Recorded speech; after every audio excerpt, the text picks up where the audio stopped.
Selamat bertemu kembali rekan-rekan mahasiswaku sekalian. Kali ini kita akan belajar tentang mengelola siklus hidup pelanggan, di mana kita lebih fokus ke pemerolehan pelanggan. Nah, pemerolehan pelanggan ini adalah salah satu bagian dari bagaimana mengelola siklus hidup pelanggan. Nanti sebentar saya akan jelaskan.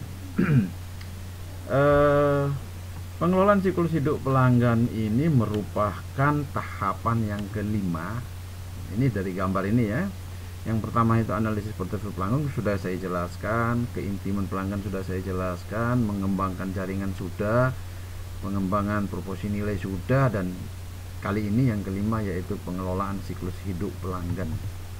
Jadi itu materi yang akan kita pelajari ini: mengantar pelanggan baru, estimasi nilai pelanggan, pemanfaatan data pelanggan, memberikan tawaran yang tepat. Nah, saya menjelaskan sedikit mengenai bagaimana pemerolehan pelanggan ya, siklus hidup pelanggan ini seperti apa. Nah, di proses customer relationship management itu, pemerolehan pelanggan, perawatan pelanggan, dan proses pengembangan itu semua memberikan siklus, merupakan kumpulan dari siklus hidup pelanggan. Jadi ada tiga tadi ya: pemerolehan pelanggan, perawatan pelanggan, dan proses pengembangan. Jadi nanti kita akan belajar, nanti yang kali berikut adalah perawatan pelanggan dan proses pengembangan.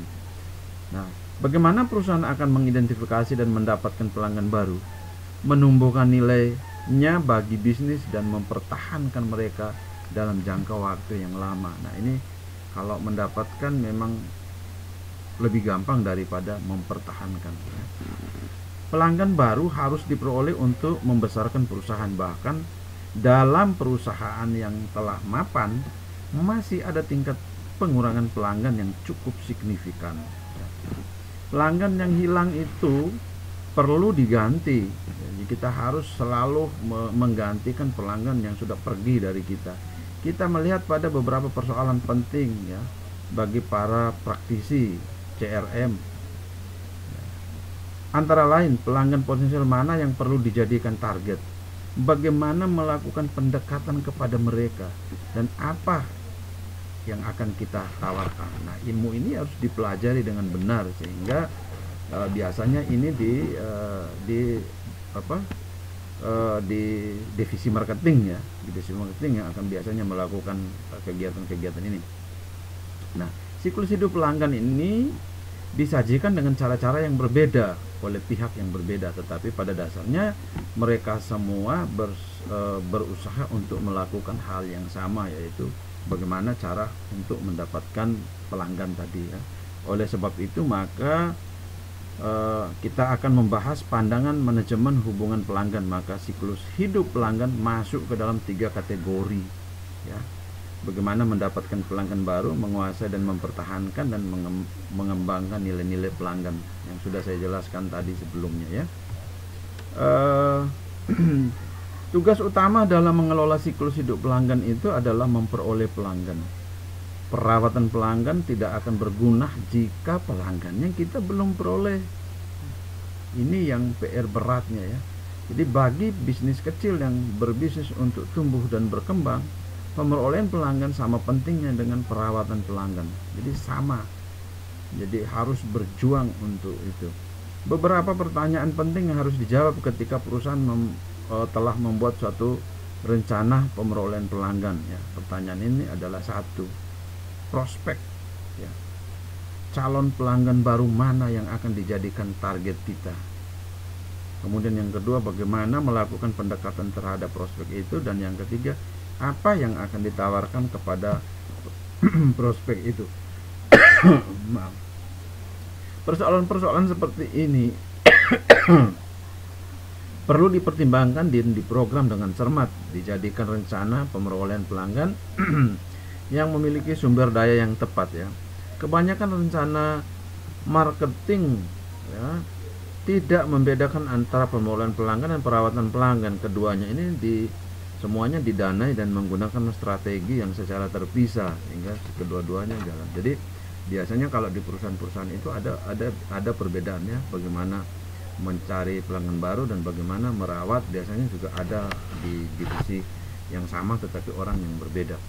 Nah, kita lihat yang berikutnya, apa sih yang dikatakan sebagai pelanggan baru itu? Siapa pelanggan baru itu? Pelanggan dapat dianggap baru kalau menurut saya sih sebenarnya ada dua, ya.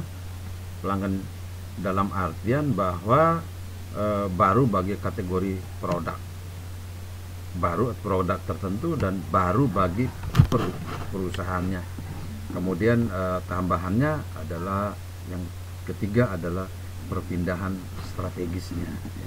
Oke, kita lihat baru bagi kategori. Nah, pelanggan baru bagi kategori ini adalah pelanggan yang mungkin telah mengidentifikasi kebutuhan baru, kemudian telah menemukan kategori solusi untuk kebutuhan baru yang ada. Saya contohkan yang gampang saja. Sepasang suami istri setelah menikah, sebelumnya mereka sudah menjadi pelanggan di perusahaan A. Setelah menikah dan memperoleh bayi, akhirnya mereka mulai membeli 1 tisu basah, 2 tisu kering, 3 bedak, 4 baby oil, 5 perlengkapan tidur, 6 pampers dan lain-lain. Nah, produk-produk yang dibeli ini itu yang dinamakan kategori produk baru. Jadi mereka menjadi pelanggan di kategori produk yang baru, walaupun selama ini mereka sudah menjadi pelanggan di perusahaan atau di toko ataupun di supermarket atau minimarket atau swalayan yang setiap hari mereka kunjungi dan sudah menjadi anggota di sana. Jadi itu bedanya dengan pelanggan baru perusahaan dengan pelanggan baru kategori produk. Jadi gitu. Nah, kadang-kadang pelanggan itu menjadi pelanggan baru di kategori karena mereka menemukan kategori baru untuk mengganti solusi yang telah ada. Bisa juga. Jadi mungkin dia dalam jangka waktu tertentu produk yang dia sudah pakai mungkin beras dengan nama merek yang lain, karena jelek dia berpindah ke beras yang baru yang mana mungkin lebih bagus, lebih harum, lebih putih, lebih wangi, mungkin masaknya cuma 1 menit jadi dan lain-lain. Jadi gitu. Kemudian kita lihat yang kedua adalah baru bagi perusahaan. Nah, kategori pelanggan baru adalah pelanggan yang baru bagi perusahaan. Pelanggan ini diperoleh melalui persaingan antar perusahaannya. Mereka dapat berpindah ke perusahaan Anda, perusahaan itu, karena merasa bahwa perusahaan ini menawarkan solusi yang lebih baik, ya, atau karena menilai adanya keragaman atau kecocokan atau kesamaan, ya. Secara umum pelanggan yang baru bagi perusahaan merupakan satu-satunya pilihan untuk menambah jumlah pelanggan di pasar yang telah mapan jika pelanggan yang baru bagi kategori tidak masuk pasar.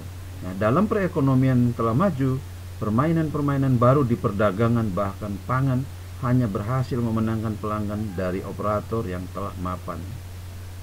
Mereka tidak berharap mengubah pelanggan tersebut sepenuhnya, tetapi hanya memenangkan sebagian dari pembelanjaannya dengan menawarkan nilai yang lebih baik pada salah satu kategori yang dianggap penting untuk. Nah, ini juga sering terjadi, ya. Jadi kita berpindah dari satu perusahaan atau satu tempat ke tempat yang lain, ke perusahaan yang kedua, karena memang di sana mungkin tidak komplit, ada penawaran yang lebih baik di sebelah, akhirnya kita berpindah tempat. Nah, kalau saya mungkin kalau seperti di ini mungkin juga yang membuat saya berpindah, ya, berpindah dari swalayan A ke swalayan B karena mungkin kenyamanan parkiran dan kenyamanan kendaraan saat parkir menjadi alternatif untuk saya berpindah ke tempat lain, karena produk yang saya dapatkan nanti juga sama kualitasnya walaupun harganya berbeda. Jadi itu. Jadi kita berpindah itu berpindah supplier juga mungkin karena kenyamanan, walaupun ada selisih atau ada perbedaan harga yang kita sadari. Tetapi sebenarnya ya tergantung dari pelanggan, ya. Kalau pelanggan merasa nyaman walaupun lebih mahal, walaupun lebih bagus yang di sebelumnya, dia pun akan tetap berpindah. Nah, pelanggan yang baru bagi perusahaan bisa sangat sulit didapatkan, khususnya jika mereka yang berkomitmen dengan supplier mereka yang sebelumnya. Nah, ini juga kadang-kadang sulit. Jadi kita tawarkan lebih murah juga mereka tidak akan pindah karena mereka sudah memiliki komitmen. Nah, komitmen itu bisa juga tertulis, bisa juga tidak. Nah, biasanya yang tertulis itu melalui suatu perjanjian dalam jangka waktu tertentu. Nah, ini biasanya B2B sistemnya ya, business to business. Jadi perjanjian antara suatu perusahaan dengan perusahaan yang lain. Jadi mungkin sama-sama menjadi supplier. Nah, komitmen ini tercermin dalam sikap positif yang kuat atau tingkat investasi yang sangat besar kepada supplier mereka saat ini ya.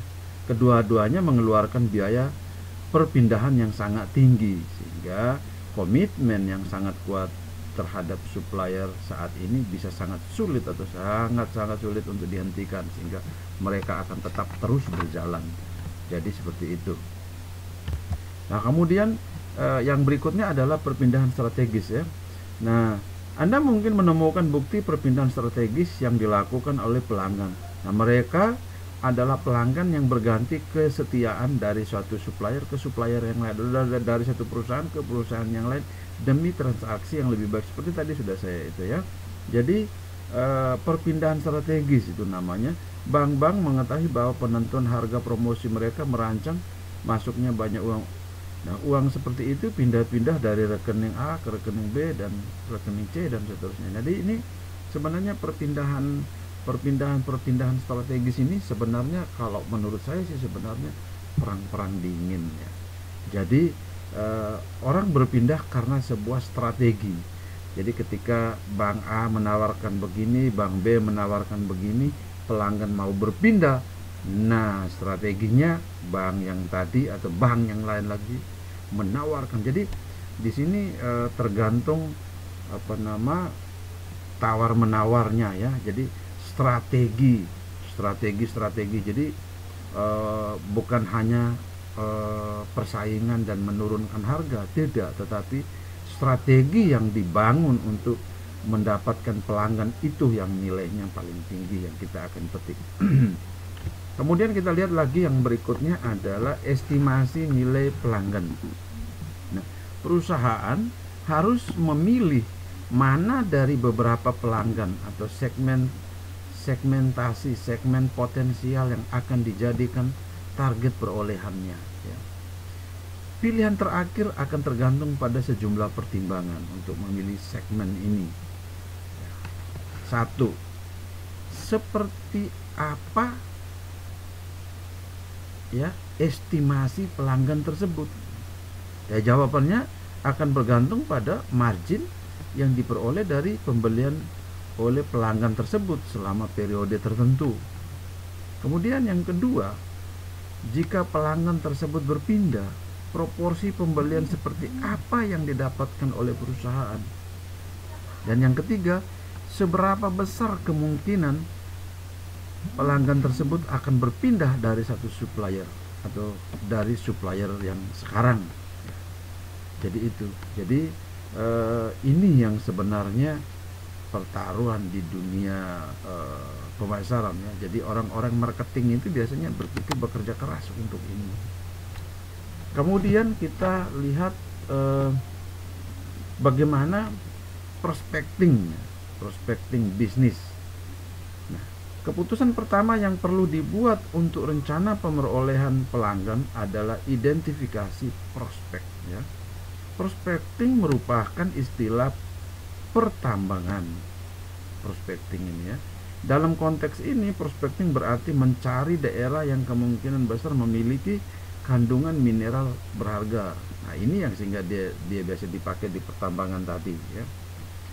Di dalam customer relationship management, prospecting berarti pencarian ya, peluang yang dapat berubah menjadi pelanggan yang signifikan secara strategi. Nah, prospecting ini sendiri hasil proses segmentasi dan penentuan target. Nah, kemudian kita lihat prospecting bisnis dengan bisnis ya, business to business. Di dalam lingkungan business to business sendiri, itu biasanya tugas pramuniaga ya. Saya yakin rekan-rekan mahasiswa tahu ya, pramuniaga ya adalah melakukan prospecting. Nah, langkah pertama adalah memunculkan petunjuk. Langkah pertamanya dia memunculkan petunjuk ya. Nah, petunjuk tersebut adalah individu-individu atau perusahaan-perusahaan yang mungkin atau layak untuk didekati. Ya, dia harus membuat siapa, saya prospek dulu, dibuat daftarnya perusahaan-perusahaan atau individu-individu mana yang kita targetkan untuk kita dekati ya. Jadi seperti itu. Nah, proses kualifikasi mengajukan sejumlah pertanyaan kepada semua petunjuk yang kita sudah rencana prospek tadi ya. Apakah petunjuk tersebut mempunyai kebutuhan terhadap produk perusahaan kita? Harus bisa dijawab. Kemudian yang kedua, apakah petunjuk tersebut mempunyai kemampuan untuk membeli? Harus bisa dijawab. Karena kita mau prospek ya. Apakah petunjuk tersebut berwenang untuk membeli? Nah, kalau dia tidak berwenang untuk beli, ngapain kita kasih masuk dia di dalam daftar prospek atau daftar petunjuk tadi? Itu maksudnya ya. Kemudian jika jawabannya dari ketiga pertanyaan tadi itu ya, dan ya, apakah petunjuk tersebut mempunyai kebutuhan? Ya. Apakah petunjuk tersebut mempunyai kemampuan untuk membeli? Ya. Apakah petunjuk tersebut memiliki kewenangan? Ya. Nah, apabila ya semua berarti petunjuk tersebut menggunakan proses yang benar-benar asli ya. Kemampuan membayar mencakup pembayaran secara tunai maupun kredit.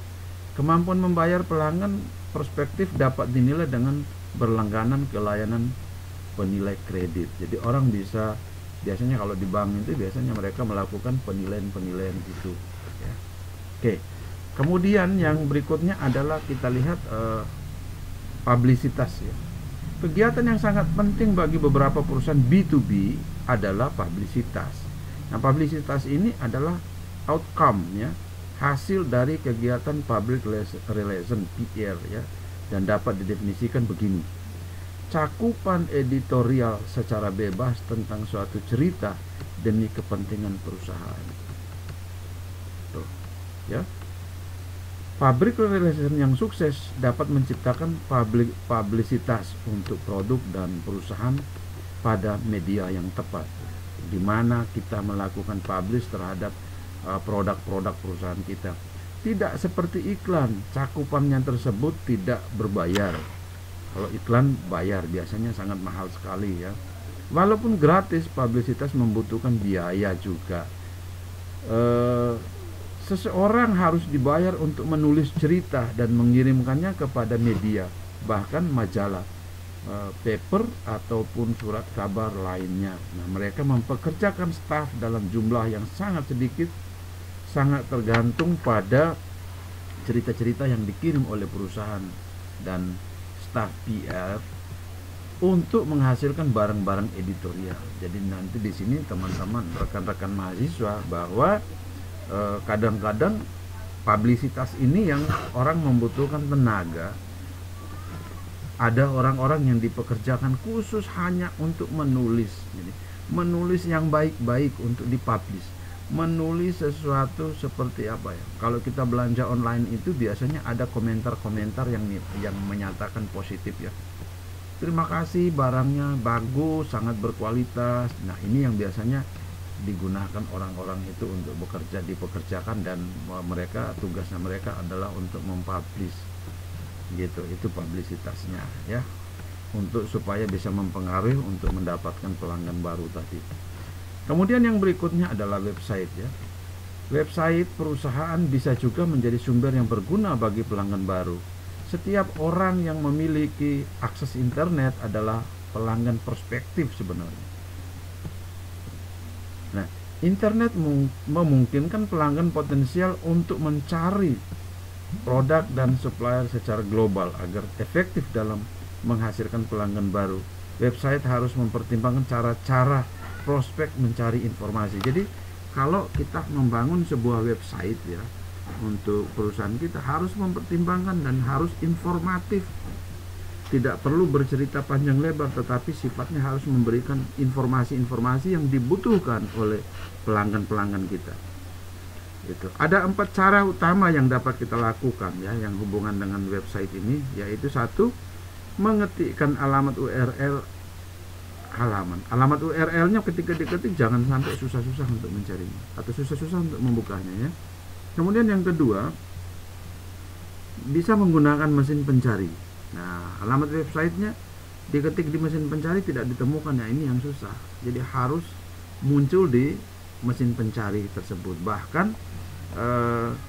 Bahkan kita harus belajar bagaimana caranya URL atau alamat website kita ketika dicari oleh mesin pencari, dia berada di halaman 1, bahkan paling atas, bagiannya paling atas. Seperti kita kalau ketik di Google mencari sesuatu ya, website kita akan nampak di halaman 1 dan bisa menjadi top dari halaman 1. Jadi seperti itu. Kemudian menjelajahi direktori katalog web atau portal. Jadi banyak informasi mengenai katalog kita dan penjualan itu harus ada di sana, sehingga ketika pelanggan-pelanggan baru akan mau masukin dan mau mencari sesuatu, dia tidak bingung dengan berbelit-belitnya publish katalog yang ada di sana. Bahkan katalognya mungkin gambarnya belum dimasukkan. Nah, ini yang perlu kita harus perhatikan secara detail ya. Nah, mesin pencari sendiri memberikan panduan berinteraksi ke website. Para pengguna yang mencari informasi mengetikkan kata kunci dalam bentuk berbasis web ya, seperti saya ceritakan tadi ya. Jadi itu caranya kalau memang kita prospectingnya melalui website. Kemudian yang berikutnya adalah canvassing dan telemarketing. Nah, canvassing ini sebenarnya melakukan panggilan tanpa diminta. Jadi tidak minta tapi kita melakukan panggilan. Nah, saya contohkan begini. Ketika kalau saya merasa ya, setiap kali saya mengurus sebuah kartu kredit saya di bank, ketika kartu kredit sudah di ACC dan sudah kirim, bahkan sudah saya pegang, saya pasti akan ditelepon oleh perusahaan-perusahaan asuransi. Walaupun saya tidak minta, tapi mereka sudah tahu data dan mereka menelpon untuk menawarkan asuransi A, asuransi B, asuransi C. Nah, ini yang masuk dalam kategori canvassing. Jadi menelpon kepada pelanggan tanpa harus ada permintaan dari pelanggan bahwa saya mau tahu dong detail mengenai ini. Itu tidak ada. Jadi begitu rekan-rekan mahasiswa ya. Kemudian yang berikutnya adalah telemarketing. Nah, telemarketing ini digunakan secara luas sebagai cara yang efektif dari sisi biaya dalam proses prospecting daripada menggunakan pramuniaga ya, daripada menggunakan orang ya kita menggunakan telemarketing ya. Nah, telemarketing yang sering disebut adalah suatu pendekatan sistematis untuk melakukan prospecting dengan menggunakan telepon dan juga kadang-kadang menggunakan media elektronik lainnya seperti fax, mail, dan email. Jadi itu. Kemudian yang berikutnya adalah email. Nah, semakin banyak perusahaan yang menggunakan email untuk memperoleh pelanggan baru. Ini bisa. Email menawarkan keuntungan yang nyata. Banyak pembuat keputusan memiliki email walaupun jumlahnya berbeda-beda antara satu negara dengan negara yang lain dan antara industri satu dengan industri yang lain. Jadi email ini juga sangat bermanfaat sekali, tapi kalau menurut saya ya kalau yang besar-besar kita melalui email. Tapi karena sekarang sudah banyak sekali website-website yang interaktif, website-website yang website pemasaran online, sehingga kebanyakan orang itu langsung berkomunikasi langsung ke website tersebut ya, chatting melalui website dan lain-lain. Sehingga untuk meneruskan atau menindaklanjuti hasil dari chatting online tadi baru dipindahkan ke email dalam bentuk sebuah penawaran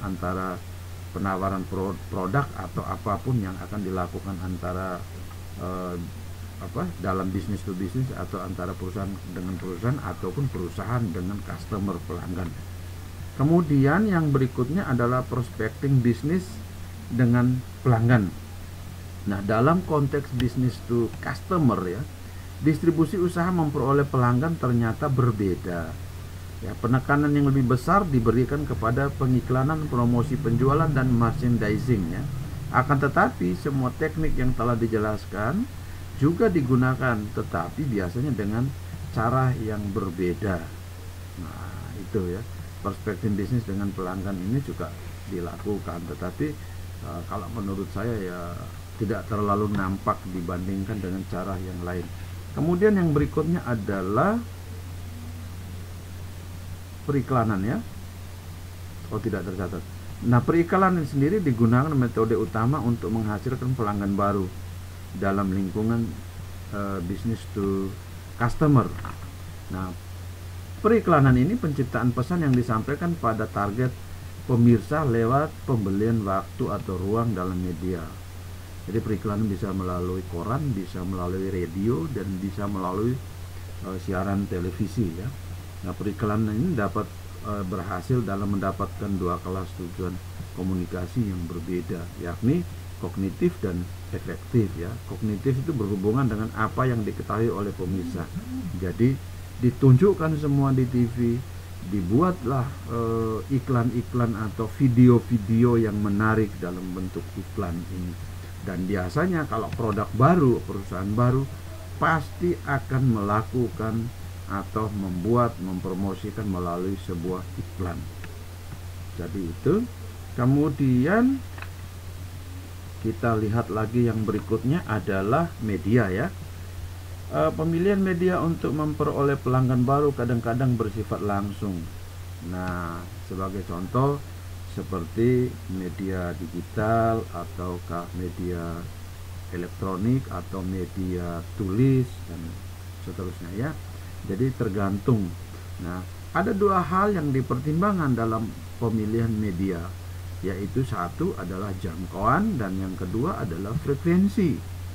Nah, kalau kita lihat dari jangkauan itu adalah jangkauannya total jumlah pemirsa target yang terpaparkan setidaknya sekali iklan atau kampanye. Jadi ketika kita membuat iklan, berapa yang terpapar dengan iklan kita itu harus jangkauan itu harus diketahui dulu. Kemudian kalau frekuensi, jumlah rata-rata pemirsa target yang terpaparkan jika iklan atau kampanye yang kita lakukan itu kita lepas. Jadi ada dua hal yang harus dipertimbangkan tadi, yaitu jangkauan dan frekuensi. Jadi gitu ya rekan-rekan mahasiswa sekalian. Kemudian yang berikutnya adalah promosi penjualan. Promosi penjualan itu adalah setiap insentif yang memicu perilaku secara sementara yang ditujukan pada pelanggan, prospek, anggota saluran penjualan ataupun pramuniaga. Walaupun promosi penjualan dapat diarahkan pada pramuniaga dan anggota saluran penjualan, pertimbangan kita adalah hanya pada promosi penjualan ditujukan ke prospek atau pelanggan ketika mereka berpijak untuk pertama kali pada tangga nilai tersebut. Jadi itu. Nah, promosi penjualan ini juga bisa juga kita lakukan dengan menggunakan samplingnya. Jadi samplingnya itu harus ada. Misalnya orang melakukan penjualan atau orang menjual produk spring bread. Nah, dia membuat samplingnya dalam kecil ya, dia membuat sampling kecil untuk bisa dilihat ternyata yang spring bread saya itu isinya itu adalah ini, strukturnya dan lain-lainnya. Kemudian bisa juga sampling menjual produk makanan. Nah, samplingnya ini dibagikan kepada pelanggan untuk dicoba secara gratis. Makanan, minuman atau apapun itu ya. Kemudian yang kedua adalah uji coba gratis. Nah, uji coba gratis ini banyak ya. Biasanya mobil juga kadang-kadang diuji coba gratis, minta mobil keluaran baru diuji coba, motor keluaran baru diuji coba, macam-macam ya. Uji coba gratisnya ini banyak. Jadi apapun biasanya harus diuji coba dulu. Kemudian yang berikutnya lagi adalah, jadi kita masih di promosi penjualan ya. Diskon. Promosi penjualan dilakukan dengan memberikan diskon ketika kita memasuki hari raya tertentu. Biasanya di mal-mal besar itu mereka melakukan diskon, beli satu dapat dua, beli dua dapat tiga ya. Diskon 50% atau diskon bagi yang bertanda biru, diskon 50% plus 20% dan seterusnya. Nah, itu juga sering dilakukan, apalagi kalau perusahaan baru atau produk baru ya, pasti dilakukan, dibuat diskonnya. Kemudian yang berikutnya kupon ya. Nah, kupon ini diberlakukan atau difungsikan seperti uang. Jadi memenangkan sebuah acara dikasih kupon untuk menukarkan dengan produk-produk tertentu, yang mana produk-produk itu berada dalam masa promosi. Jadi gitu. Jadi produk-produk yang baru yang kita tidak pernah mengenal biasanya dibuat seperti itu, dengan menggunakan kupon dalam kegiatan-kegiatan tertentu kita akan bisa dapat menukarkan kupon ini. Kemudian yang berikutnya adalah potongan harga ya, potongan harga. Jadi kadang-kadang ini kita kalau di kota besar, kita jalan di tempat umum biasanya dihadang, kita dihadang untuk, wah ini ada promo ya, ada promo potongan harga, mari kita menuju ke sana. Nah, kita sampai sana diantar dan omong panjang lebar, ternyata sebenarnya barang itu kita tidak pengen beli, kita jadi beli karena memang dikasih potongan yang luar biasa. Jadi seperti itu, dan masih banyak lagi yang lainnya, banyak sekali cara-cara yang lainnya apabila orang melakukan promosi penjualan ini. Kemudian yang terakhir di bawah adalah merchandising ya. Merchandising ini didefinisikan seperti ini: setiap stimulus atau pola stimulus yang memicu perilaku lain dari penjualan pribadi yang terjadi di tempat dagang atau di titik-titik penjualan. Nah, merchandising ini dirancang untuk mempengaruhi perilaku dalam toko atau di titik-titik penjualan seperti restoran, bank, SPBU, dan lain-lainnya. Merchandising memiliki banyak sekali teknik, mulai dari rencana di lantai toko, memposisikan ruang rak, pajangan khusus, dan seterusnya. Jadi merchandising ini memang sering juga dilakukan, tetapi tidak segencar yang dilakukan dengan cara melakukan promosi tadi. Baik, kita lanjutkan lagi memanfaatkan data pelanggan. Memanfaatkan data pelanggan. Nah, kita data pelanggan itu di sini saya kasih ada dua macam. Database ya, database pelanggan, dan yang kedua adalah data mining. Nah, dalam lingkungan customer relationship management itu mungkin sekali terjadi pencarian database pelanggan yang ada dan calon pelanggan prospektif untuk mendapatkan petunjuk dalam memandu perolehan pelanggan-pelanggan yang baru. Sebagai contoh, pramuniaga mungkin telah memasukkan data tentang kepuasan prospek terhadap tawaran daripada pesaing. Mereka yang lebih begitu puas saat mungkin menunjukkan kecondongan untuk berpindah dan menjadi target tawarannya. Gitu ya. Jadi database ini sangat penting sekali. Jadi semua data-data selama ini pembelian itu semuanya lalu langsung tercover ke database. Nah, sedangkan apa ini data mining? Nah, data mining ini digunakan untuk mengidentifikasi pelanggan mana yang menjadi potensi terbesar bagi perusahaannya. Pencarian ini dapat meliputi beberapa hal, seperti apa profil pelanggan, sehingga kita bisa tahu segmentasinya itu kemana ya, yang memiliki nilai seumur hidup paling tinggi. Nah, bagaimana pelanggan pada mulanya kita peroleh? Harus tahu pelanggan ini sampai dia datang beli barang atau produk kita itu sebenarnya awal mulanya ceritanya seperti apa. Kemudian produk apa yang dibeli pelanggan pertama kali sehingga dia akan menjadi pelanggan tetap kita. Itu ya. Dengan informasi seperti itu dimungkinkan untuk dapat mengidentifikasi prospek yang memiliki profil yang sama, kemudian melakukan pendekatan kepada mereka lewat saluran yang sama dan menawarkan produk perkenalan juga yang sama ya. Nah, data mining ini juga dapat digunakan untuk mengidentifikasikan pelanggan yang paling mungkin menanggapi tawaran produk dari suatu kategori yang belum mereka beli. Nah, jadi di sini data mining ini sangat penting sekali, sehingga ini harus tetap dikelola dan dilakukan ini untuk demi menjaga kompetitif ya, kompetitif intelijensi marketing itu. Kalau perusahaan memiliki badan ini ya, itu ini kerjaannya untuk mengelola data mining ini atau database pelanggan ini, sehingga dia bisa mengetahui atau dia bisa menjaga supaya pelanggan yang baru masuk ini tidak lari ke tempat lain, atau pelanggan yang ada di tempat pesaing bisa masuk ke menjadi pelanggan baru kita. Jadi gitu ya. Kemudian sebenarnya yang terakhir ada satu lagi, adalah memberikan tawaran yang tepat kepada pelanggan ya. Sebagai tambahan terhadap penargetan pemerolehan pelanggan baru secara cermat, perusahaan perlu mempertimbangkan apa yang akan ditawarkan kepada target-target baru, segmentasi baru atau orang-orang baru. Beberapa industri konsisten dengan memanfaatkan produk tingkat bawah untuk memperoleh pelanggan. Jadi macam-macam cara yang digunakan oleh perusahaan-perusahaan itu untuk mendapatkan para pelanggan. Jadi di sini lebih diutamakan yaitu kompetitif. Jadi kalau kita dari sisi IT itu biasanya orang yang bekerja di sini itu biasanya kalau perusahaan sudah memiliki ada